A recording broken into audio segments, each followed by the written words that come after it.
मयूरभंज जिला स्वास्थ्य विभाग जड़े अवसर प्राप्त स्वास्थ्यकर्मी दीर्घ दिन धरी अवसर ग्रहण करते पेंशन पाई पारना से संपृक्त कर्मचारी संघर कर्मकर्ता सहित जिला स्वास्थ्य अधिकारी कार्यालय सम्मुखें धारणा बसुंट।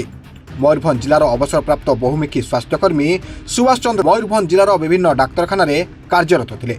राज्य सरकार स्वास्थ्य विभाग चाकरी काल में विभिन्न जिला को बदली कर चाकरी काल में विभिन्न अंचल को पोस्टिंग कर उद्देश्यमूलक भाव हैरान कर अभियोग उल्लेख कर आज से न्याय न पाइबा पर्यंत जिला स्वास्थ्य विभाग मुखियांक निकट में धारणा बसुंट हक दाबी को समर्थन जनाइछंती राज्य स्वास्थ्य विभाग कर्मचारी संघ। दाबी पूरण न होगा पर्यंत धारणा बसिबे बोली कहिसंती Subhash Chandra महांत retired health supervisor हूँ साहेब मुझे डीपीएच काम करी मत एडमिनिस्ट्रेटिव ग्राउंड ट्रांसफर कर बलांगे मुझे कोर्ट अर्डर आनी कोर्ट अर्डर आने सत्वे मत रिलीफ करदे रिलीफ कलापर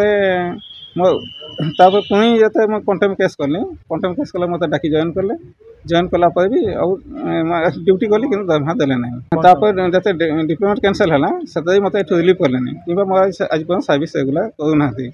अन्य पक्षरे राज्य स्वास्थ्य विभाग उच्च कर्तृपक्षों सहित आलोचना करी खूब शीघ्र आवश्यक पदक्षेप नेबे बोली जिला मुख्य चिकित्सा अधिकारी कहिसंती।